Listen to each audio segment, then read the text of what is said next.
Assalamualaikum warahmatullahi wabarakatuh. Baik, saya akan melanjutkan reaksi-reaksi yang umum terjadi pada reaksi substitusi elektrofilik. Nah, kemarin sudah kita bahas tentang halogenasi. Sekarang mengenai tentang nitrasi. Nah, apa itu nitrasi? Nah, sebagai pendahuluan, nitrasi adalah proses memasukkan satu atau lebih gugusan NO2 ke dalam suatu senyawa. Nah, nitrasi ini dalam sebuah proses di mana satu atau sekelompok gugus nitro yaitu NO2 melekat pada sebuah atom karbon dan juga melekat pada oksigen ataupun nitrogen dalam senyawa organik. Nah, atom hidrogen atau atom halogen pada senyawa ini seringkali diganti oleh gugus nitro. Nah, aplikasi dominan nitrasi adalah untuk produksi nitrobenzena, prosesor senyawa metilen dipenyl diisocyanat. Nah,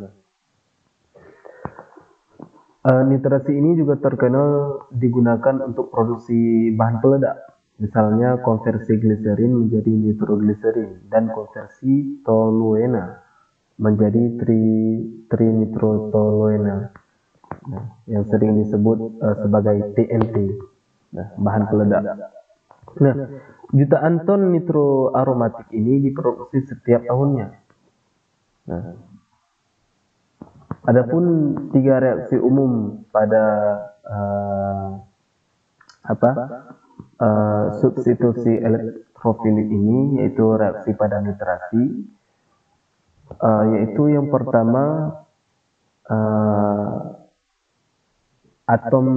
atom C, yaitu nitration, di mana gugus nitro melekat pada atom karbon. Nah, sebagaimana kita lihat sendiri,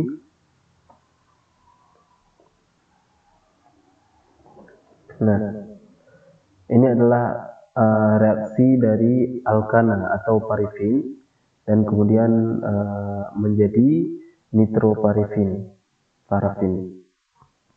Begitu juga benzen ketika ditambah dengan HONO2 menghasilkan nitrobenzen. Nah, yang kedua ada oksigen, nitration, di mana gugus nitro melekat pada atom oksigen terbentuk ikatan O dengan N menghasilkan nitrat ester. Nah, ini menghasilkan nitrat ester.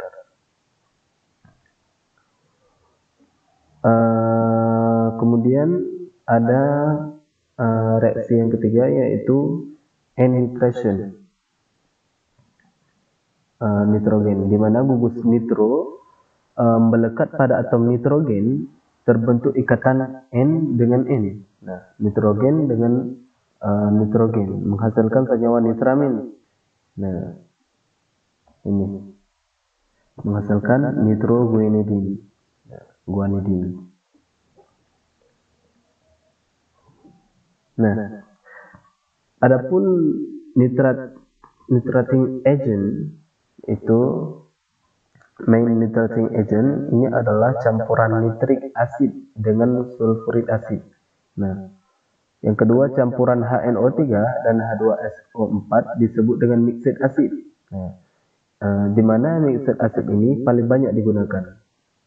Nah, campuran ini menghasilkan ion nitronium, atau NO2+ yang merupakan zat aktif dalam reaksi nitrasi aromatik.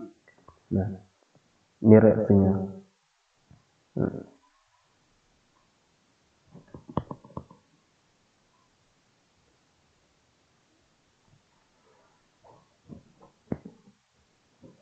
Nah, yang selanjutnya H2SO4 ini tidak terkonsumsi dalam reaksi atau di akhir reaksi kembali, kembali lagi ke bentuk semula. Di akhir reaksi di akhir reaksi ini kembali lagi ke bentuk semula. Nah, hence berfungsi sebagai katalis sekaligus pengikat air. Nah, kemudian campuran lainnya juga dikenal sebagai seperti campuran nitrit asid dengan asetik asid atau fosforik asid atau asetik anhidrit atau kloroform. Yang selanjutnya nitrasing agent lainnya misal NO2, N2O4, N2O5 dan sejenisnya. Nah, adapun reaksi nitrasi ini ada beberapa reaksi ya. Yang pertama yaitu ionic reaction. Nah, di mana aromatik alkohol, glikol dan amines umumnya dinitrasi dengan mixed acid via ionic reaction, yaitu electrophilic reaction. Nah, yang kedua yaitu free radical reaction. Nah, di mana propana dinitrasi secara komersial dalam jumlah yang besar dengan menggunakan nitrik asid pada fase gas dalam free radical reaction pada suhu 380 sampai 420 derajat Celcius. Nah, bagaimana penggunaan dalam industri si nitrasi ini?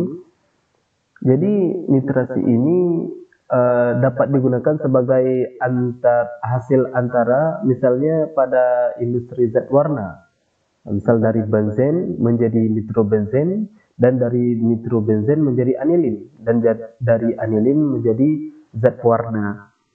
Nah, sebagai zat pengoksidasi yang lemah, ini juga salah satu kegunaan dari industri. Dalam industri, kegunaan nitrasi dalam industri. Nah, di mana di sini egonol menghasilkan isogenol dan juga menghasilkan uanilin. Nah, yang selanjutnya, nitrasi juga digunakan dalam industri sebagai bahan peledak, misalnya gliseril trinitrat, TNT, trinitrotoluena, dan selulose nitrat. Dan juga nitrasi ini juga sebagai zat pelarut dalam industri. Nah, bagaimana nitrasi ini hubungan dengan benzen? Nah, di sini dapat kita lihat bahwa nitrasi benzen terjadi ketika satu atau lebih atom hidrogen pada benzen ring digantikan oleh gugus nitro NO2. Nah, benzen ini direaksikan dengan campuran konsentrasi nitrit asid dan konsentrasi sulfur asid. Nah, pada temperatur yang tidak boleh melebihi 50 derajat Celcius. Nah, campuran ini dipertahankan pada temperatur ini sekitar 30 menit. Lalu nitrobenzen ini yang berwarna kekuningan dan oily terbentuk. Nah, ini.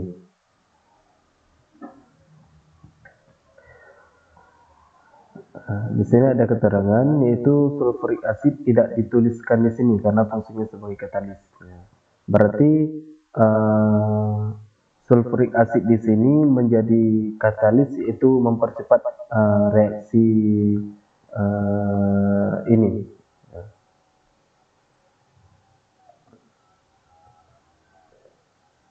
Kemudian produk menghasilkan precursor anilin dan menjadi idigodi. Juga sebagai prosesor untuk metilena dipenyl diisosinat sehingga menjadi poliuretana. Nah, Pada temperatur yang lebih tinggi, besar kemungkinan kita akan mendapatkan lebih dari 1 gus nitro pada benzena. Nah, sejumlah 1,3 di nitrobenzen bahkan sudah didapat pada suhu 50 derajat Celcius. Sejumlah nitrobenzen yang terbentuk dapat bereaksi dengan sisa methyl asid. Nah, gugus nitro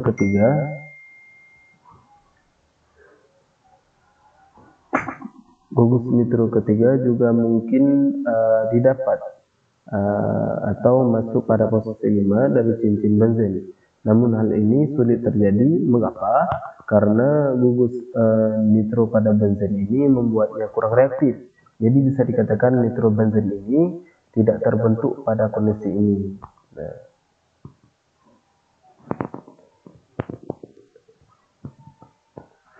Nah, ini reaksinya yaitu menghasilkan di 1,3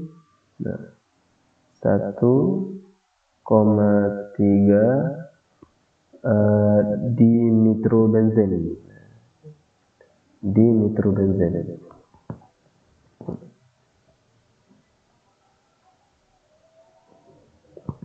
Nah, kemudian nitrasi pada metilbenzen atau toluena. Nah, dalam reaksi nitrasi, metilbenzen ini bereaksi lebih cepat daripada benzena, sekitar 25 kali lebih cepat dari benzena. Nah, jadi untuk menghindari substitusi lebih dari 1 gugus nitro, diperlukan temperatur yang lebih rendah lagi. Dalam hal ini, 30 derajat Celcius daripada 50 derajat Celcius. Ya, ini lebih rendah dari yang sebelumnya. Nah, jadi reaksinya sama dengan nitrasi benzen. Produk yang digunakan pada metilbenzen ini yaitu ada 2 isomer utama, yaitu 2 nitrometilbenzen dan 4 nitrometilbenzen. Nah, hanya sedikit 3 nitrometilbenzen terbentuk. Mengapa? Karena pemasukan gugus nitro ini mengikuti prinsip 2,4 direksi. Nah,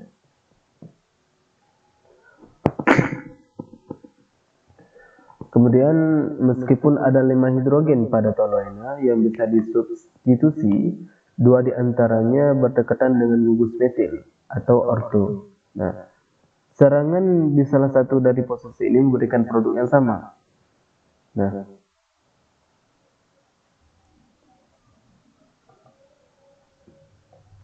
hal yang serupa berlaku untuk posisi meta. Jadi hasil reaksi ini menjadi 3 produk. Nah, produk meta sangat sedikit. Mengapa? Karena alasan ini gugus metil disebut ortho para direction group.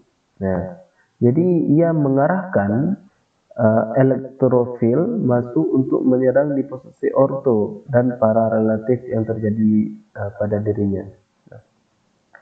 Elektrofil ini adalah sebuah atom atau yang memerlukan elektron, yang kekurangan elektron. Nah, dia fungsinya untuk menerima elektron.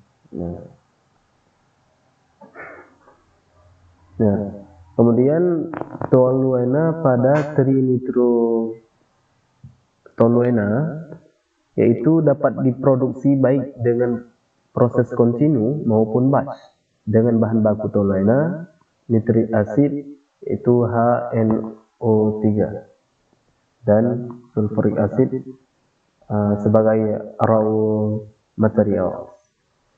Nah, produksi TNT ini mengikuti proses kimia yang sama, tidak tergantung dari metode batch maupun metode kontinu yang diterapkan. Nah, di mana reaksi umumnya yaitu sebagai berikut: toluena ditambah dengan nitrit asid ditambah dengan sulfur asid, nah menghasilkan TNT,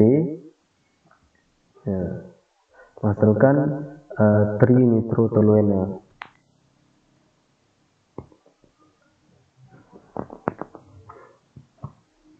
Kemudian produksi TNT ini Produksi TNT ini dengan nitrasi toluena ini adalah proses 3 tahap yang dilakukan dalam serangkaian reaktor, yaitu aliran nukleik asid sebagai contour current. Nah, toluena dan spence acid ditambah dengan larutan NO3 ini adalah 60% dimasukkan ke dalam reaktor pertama. Nah, lapisan organik yang terbentuk dalam reaktor pertama dipompa ke reaktor kedua, sehingga di mana ia mengalami nitrasi lebih lanjut dengan asam dari reaktor ketiga. Nah, di mana pada reaktor ketiga ini HNO3 ditambahkan. Nah, produk dari nitrasi kedua, campuran dari semua kemungkinan isomer di nitrotoluena dipompa ke reaktor ketiga. Nah, pada akhir reaksi, DNT atau dinitrotoluena ini diperlukan dengan umpan segar, asam nitrat dan oleum. Nah, oleum ini adalah larutan sulfur trioksida dalam asam sulfat anhidrat. 60% HNO3. Nah,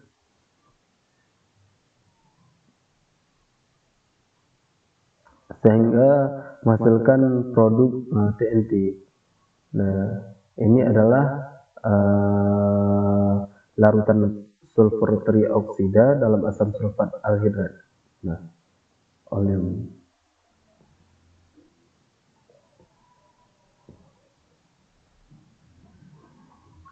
Nah, di sini juga dapat kita lihat proses-proses dari nitric acid concentration dari nitrasi toluena, ada juga nitric acid, kemudian ada juga crude TNT.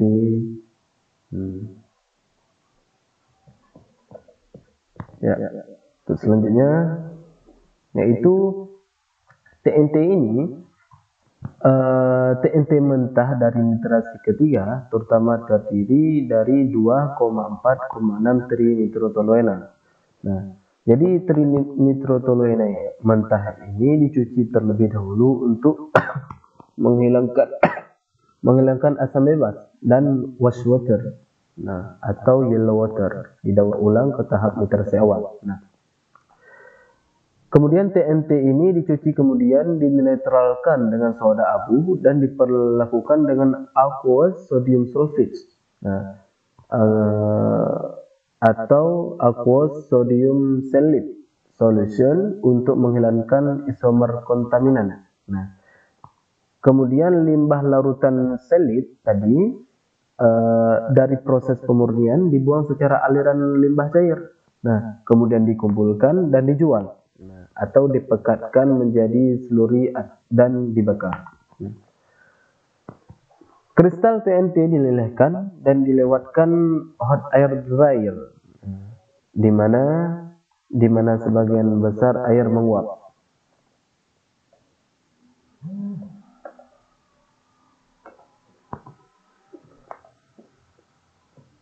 Nah, produk dehidrasi dipadatkan dan TNT dalam bentuk flakes kemudian dikemas.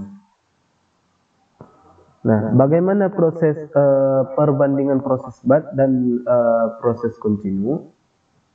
Nah, jadi pada proses nitrasi ini, kelebihan proses batch terhadap kontinu pada proses nitrasi ini yaitu proses batch ini lebih fleksibel. Nah, jadi tiap batch ini terpisah dari sebelum dan sesudahnya. Jadi tidak tergantung. Nah, misalnya kapasitas tidak harus persis pada proses batch sebelum atau sesudahnya. Dalam proses kontinu hal ini tidak mungkin. Mengapa? Karena proses batch dapat dipakai misalnya untuk mengulas senyawa baru atau blood clean. Nah, juga kelebihan pada proses batch ini penggunaan tenaga. Ya. Jadi proses batch ini memerlukan tenaga lebih besar daripada proses kontinu. Nah, hal ini diperbaiki dengan kapasitas yang besar. Nah, misalnya produksi nitrogliserin dan nitrotoluen. Adapun kelebihan proses kontinu terhadap proses batch. Jadi kebalikan dari tadi, itu yang pertama harga peralatan lebih murah. Nah, jadi pada proses kontinu ini untuk kapasitas yang sama, peralatan proses kontinu ini lebih kecil dari proses batch karena ukurannya lebih kecil, Pak. Ukurannya lebih kecil, maka dapat digunakan peralatan dengan bahan yang lebih baik. Misalnya stainless steel, sedangkan untuk proses batch hanya baja lunak. Yang kedua, kelebihan dari proses kontinu ini bahayanya lebih kecil. Nah, sebab bahan bahan yang digunakan pada proses kontinu ini lebih sedikit. Nah, sedangkan tenaga lebih sedikit ini sehingga kontrolnya lebih mudah. Nah, dan bahayanya lebih kecil. Nah, juga penggunaan tenaga lebih sedikit dan tidak tidak membutuhkan tenaga yang lebih besar. Adapun kinetika dan mekanisme reaksi pada nitrasi dapat kita lihat reaksinya ini alkil H tambah HONO2 menghasilkan alkil NO2 tambah H2O. Ini timbal balik ya.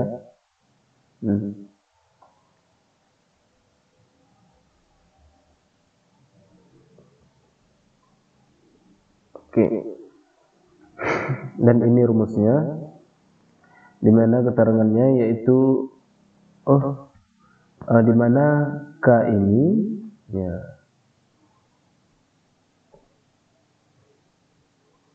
dipengaruhi oleh pencampuran suhu dan katalis.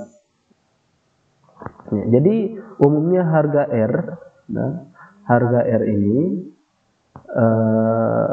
mempunyai bentuk seperti di atas. Nah, tetapi pada percobaan tidak selalu demikian. Ada kalanya R sama dengan K dalam kurung alkil H, atau R sama dengan K dikali dengan HONO2.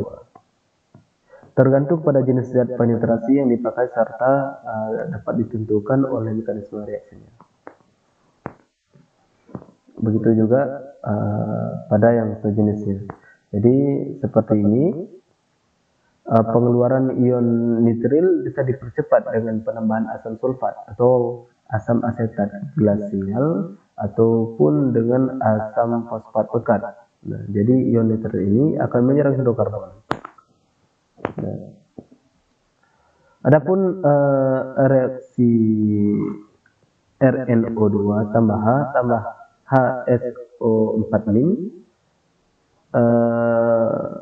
menghasilkan timbal balik RNO2 tambah H2SO4. Reaksi yang paling lambat antara reaksi 1, 2, dan 3. Coba dulu. Ini reaksi 1, reaksi 2,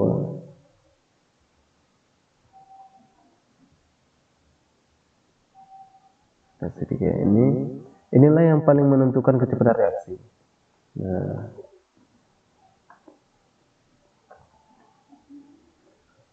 Nah, apa pengaruh kadar H2SO4 jika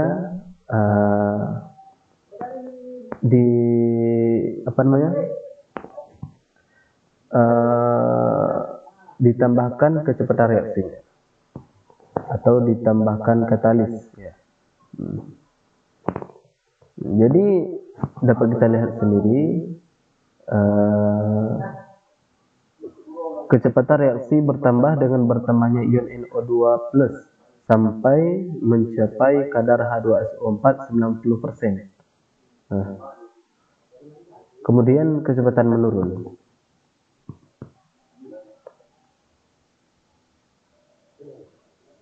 Nah, Adapun termodinamika pada reaksi nitrasi, umumnya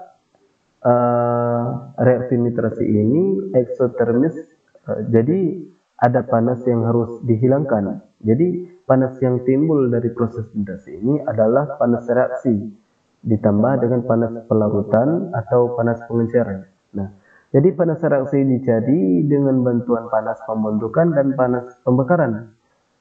Sedang panas pelarutan dan pengenceran ini dicari dengan entalpi campuran asam nitrat dan asam sulfat dan juga air.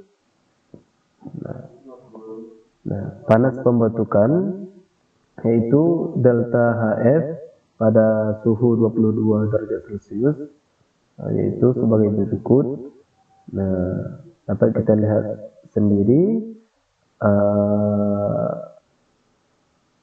delta HFCRH ini 9,7 kakal per gram mol.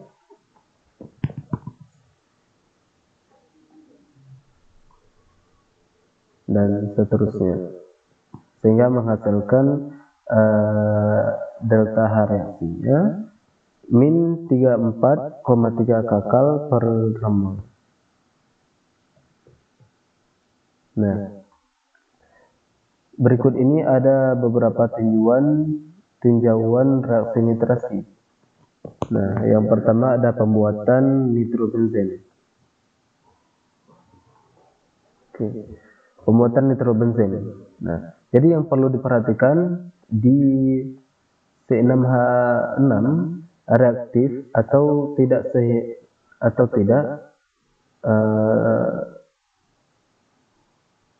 sehingga susunan asam campuran dapat diketahui. Ya, jadi karena si C6H6 ini, si benzena ini cukup reaktif, maka bisa digunakan campuran asam. Nah, untuk mendapatkan nitrobenzen murni, maka diadakan penyulingan. Nah, kalau nitrobenzen ini diperlukan untuk pembuatan anilin, maka tidak perlu dimurnikan.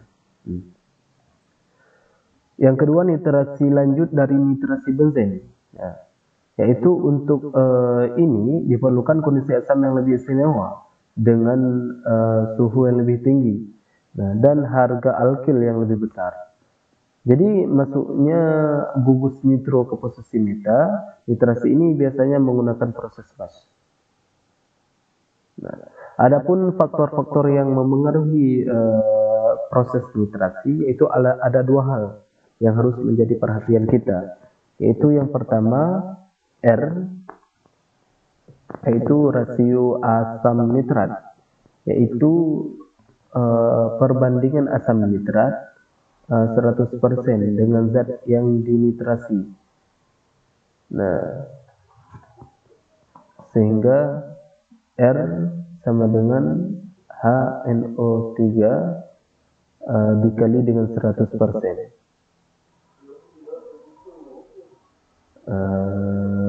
Kita misalkan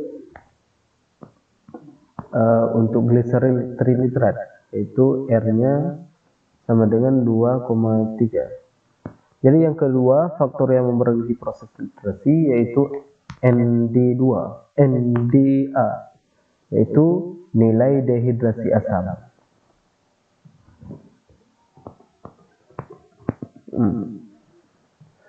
Jadi nilai ini,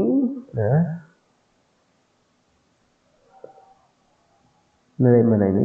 Nilai ini ya. Jadi nilai ini merupakan kemantapan H2SO4 dalam proses nitrasi. Jadi NDA ini berat asam sulfatnya 100% dan berat air sesudah reaksi dengan S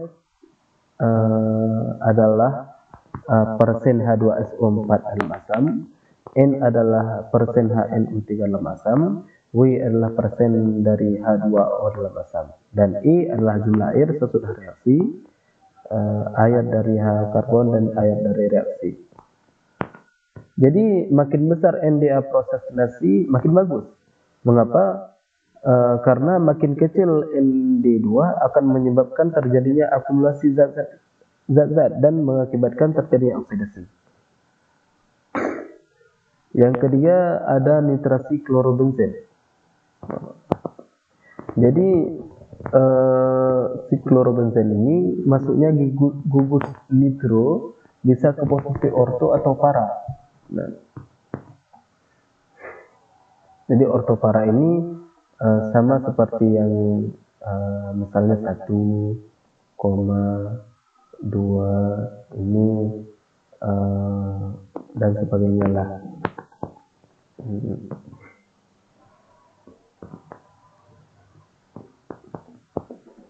Jadi untuk nitrasi ini memerlukan kondisi yang agak lebih baik daripada pembuatan nitrobenzen. Nah, dari suhu reaksi yaitu 50 sampai dengan 80 derajat Celcius. Nah, konsentrasi asam yang dibutuhkan pada nitroklorobenzen ini lebih kuat daripada benzen. Jadi waktu yang diperlukan hanya 9 jam. Jadi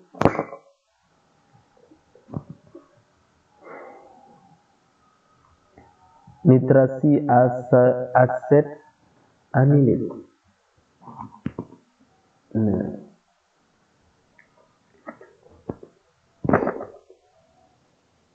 jadi suhu reaksi yang digunakan pada nitrasi aset anilit ini di bawah 2 derajat Celcius. Mengapa? Karena tingkat kereaktifannya hampir sama dengan benzen. Karena gugusnya besar, maka reaksinya harus pada suhu yang rendah dan harus dipertahankan selama reaksi, selama pemurnian dan pencuciannya. Hal ini disebabkan pada suhu yang lebih besar dari 2, derajat Celcius. Dengan adanya H2O, maka akan terjadi nitroanilin, padahal yang diinginkan hasilnya adalah para nitroaset anilin. Yang kelima ada nitrasi toluena. Yang keenam ada naptalin. Yang ketujuh ada nitrasi gas propan. Nah, hanya ini yang dapat saya sampaikan. Inilah 7 faktor-faktor yang memengaruhi pada reaksi proses nitrasi. Nah,